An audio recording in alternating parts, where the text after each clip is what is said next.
અમારે એક ભાઈ છે, ખરેખર વર્ષ દોઢ વર્ષ થાય એટલે નવો ચાંદલો કરીને આવે. પૂછું કે મેં એવું કેમ? મને કે પેલામાં મજા ન આવી. લો, એ કહા કા ધર્મ હૈ.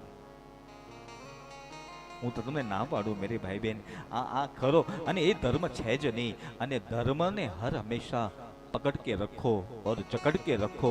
મારો વિશ્વાસ છે કે કરેલું કર્મ કદી પણ ફોગટ જવાનું નથી, નથી અને નથી. એનું પુણ્ય, એનું ફળ તમને મળશે, મળશે પણ મળશે. પણ તમે એક જગ્યાએ જો સ્થિર થઈ જશો તો.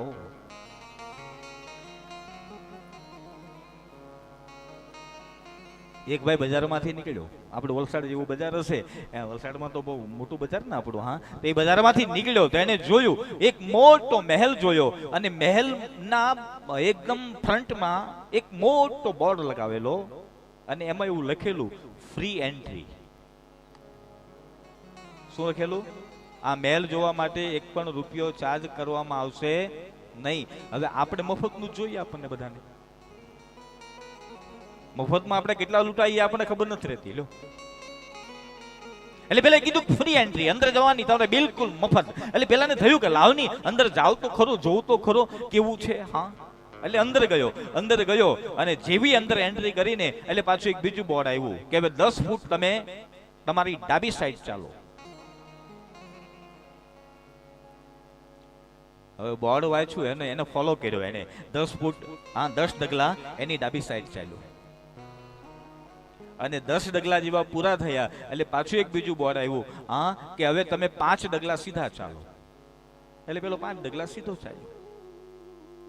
5 ડગલા પૂરા થયા એટલે પાછું એક સાઈન, એક બોર્ડ આવી કે હવે તમે 10 ડગલા તમારી રાઈટ સાઈડ ચાલો. એટલે પેલો જમણી સાઈડ 10 ડગલા ચાલ્યો. 10 ડગલા પૂરા થયા એટલે પાછું એક બોર્ડ આવ્યું, અને ત્યાં સીડી આવી. એ બોર્ડમાં એવું લખેલું કે આ સીડી દ્વારા તમે ઉપર ચડો. હવે પેલો બોર્ડ વાંચતો ગયો અને એનો ફોલો કરતો ગયો, ઉપર ગયો, અને જેવો ઉપર પહોંચ્યો એટલે પાછું એક નાનું બોર્ડ આવ્યું કે હવે તમે 20 ડગલા સીધા ચાલો. પેલો 20 ડગલો સીધા ચાલ્યો. 20 ડગલા પૂરા થયા એટલે પાછું એક નાની બોર્ડ સાઈન મારેલું, હા કે હવે 15 ડગલા રાઈટ સાઈડ ચાલો. પેલો 15 ડગલા જમણી બાજુ ચાલ્યો. અને જેવા 15 ડગલા પૂરા થયા એટલે પાછી એક સીડી આવી, એમાં લખેલું કે હવે આ સીડી દ્વારા તમે નીચે ઉતરો. જરા સાંભળજો, પેલો સીડી દ્વારા નીચે ઉતર્યો, અને જેવો નીચે ઉતર્યો ને એક મોટો હોલ હતો, એમાં મોટા અક્ષરથી બોર્ડ મારેલું, જ્યાં ત્યાં ફર્યા શું કરે છે, ઘર ભેગો થાની. બસ મેરે ભાઈ બહેન, આ વાતને આપણે કદાચ હસી કાઢીએ છીએ ને, પણ હું તમને એ વાત સમજાવવા માંગુ કે મારા અને તમારા જીવનમાં પણ આવું જ બન્યું. કોઈએ કીધું માળા કીધું, કોઈએ કીધું જપ કરો, કોઈએ કીધું તપ કરો, કોઈએ કીધું અનુષ્ઠાન કરો, બધું કર્યું, પણ આખીર સરવાળો કર્યો તો મારી અને તમારી પાસે કાંઈ રહ્યું નહીં. આખીર જો બ્રહ્મ તત્વ અને સત્ય સનાતન ધર્મ શું છે એને પૂર્ણ રૂપે આપણે જાણી ન શક્યા સાહેબ. જ્યાં સુધી પૂર્ણ રૂપે પરમાત્માને આપણે ઓળખશું નહીં. તમને એકદમ ખરી વાત કહું ને, મને તમને એ જ ખબર નથી કે આપણો સાચો ધર્મ કયો છે અને આપણો ધર્મ શું છે, વહી પતા નહીં હમકો. હા,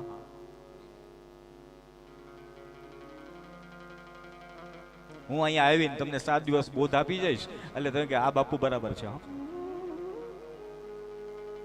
હું જતો રહીશ, પાછળ 6-8 મહિના પાછળ બીજો કોઈક નવો આવશે, એ તમને નવો રસ્તો બતાવશે, એટલે મને છોડીને પાછા એનો નવો પકડશો તમે. નહીં મેરે ભાઈ બહેન, આખીર મારો અને તમારો ધર્મ આ મંત્ર જાપનો મારો અને તમારો ધર્મ હોવો જોઈએ, ભક્તિશીલ હોવા જોઈએ. પણ કોઈ ભક્તિ કરે એમાં અવરોધ ન કરવો જોઈએ, અને અવરોધ ન કરીએ એ જ મોટો મારો અને તમારો ધર્મ છે સાહેબ. હા, કોઈ કરે એને કરવા દેવું. હા, આપણાથી ન થાય તો કોઈ વાંધો નહીં, એ તો કરે છે. હા, અને સદગુરુના ચરણોમાં વંદન કર્યા, સદગુરુના ચરણોમાં પ્રણામ કર્યા છે મેરે ભાઈ. અને મેં કઈ વાર કીધું, હા, જીવનની અંદર ગુરુ બનાવો ને, 1 વાર નહીં, 100 વાર નહીં, 1000 વાર નહીં, 1 લાખ વાર વિચાર કરીને પછી જ સદગુરુની કંઠી ગળામાં પહેરવાની. હા, મારી ને તમારી તકલીફ એ છે, આપણે આમ બહુ ઝાકળ જોમ જોઈએ ને, અરે આ તો બહુ ગુરુ મોટો. હા, અને હવે આપણે ગુરુને કઈ રીતે આખી ખબર? હેલિકોપ્ટરમાં ફરતો હોય, મર્સિડીઝમાં ફરતો હોય, એ મોટો ગુરુ. મેં ગઈકાલે તમને કથામાં કીધું હતું કે હીરો ખોટો હોય ને એ વધારે ચમકે. જે ખોટું હોય ને એ વધારે એનો ઝગમગાટ વધારે હોય. હા,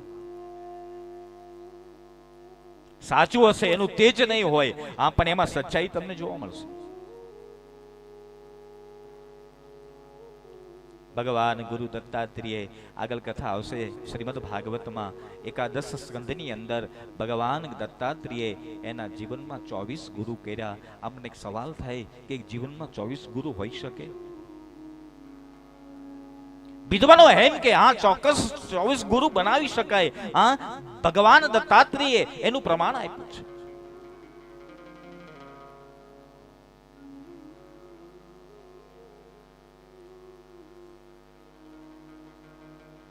ए उसका प्रमाण मिला मेरे भाई बहन, जहां से ज्ञान मिला उसको गुरु बना दिया.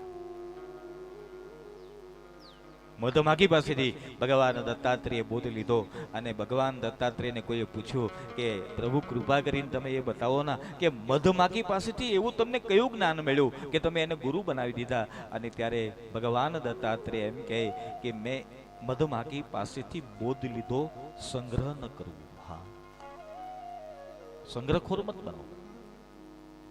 મારી તમારી સબસે બડી તકલીફ એ છે કે આપણે સંગ્રહખોરી બની ગયા છે. હા, હજી થોડું ભેગું કરી લો પછી શાંતિથી બેસીને ખાઓ, હજી થોડું ભેગું કરી લો પછી શાંતિથી બેહીને ખાઓ. જ્યારે શાંતિથી બેહીને ખાવાનો વારો આવે એટલે તરત ડોક્ટર કહે હવે સાકર નહીં ખાતા, સુગર છે લો.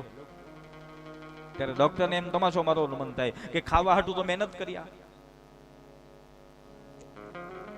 પોતાએ કમાવેલી સંપત્તિ વિદ્વાનો એમ કે પોતે કદી પણ વાપરી શકતો નથી સાહેબ. એ જ મરદ માણસ કોઈ હોઈ શકે, એ જ ભાઈડો હોઈ શકે કે જે ભોગવે છે. બાકી જે કમાય છે ને, હા, એ તો ખાલી કમાય છે, ભોગતનારો તો બીજો કોઈ હોય છે સાહેબ. હા, આપણે તો એમને બંબુડા દીધે જવાના. હા, આપણી પાસે કશું જ નથી રહેવાનું.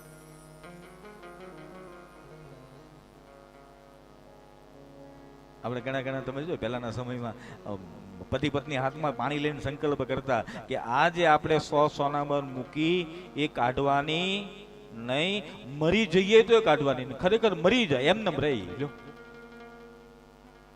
પડી જ રે એમને. એ પછી ખેડે તો કોકને મળે લો, એ ઘર તોડે તો પછી કે ને અમારા ઘરમાં ચરુ નીકળ્યું. હવે ચરુ નીકળે નહીં, તારું નહોતું, ઓલો ડોહો મૂકીને ગયા છે. ભોગવી ન શકે માણસ. હા, વિદ્વાનો એમ કે ઈશ્વર તત્વએ તમારા ઉપર જેટલી ઉદારતા રાખી છે, આપણા પર ઉદારતા રાખી છે, એટલે મને અને તમને આ શ્રેષ્ઠ જગ્યાએ અને સારી જગ્યાએ મારો અને તમારો જન્મ થયો, સારી જગ્યાએ મારો અને તમારો પ્રાદુર્ભાવ થયો. હા, તો મેરે ભાઈ બહેન એનો આનંદ લઈ લો સાહેબ. હા,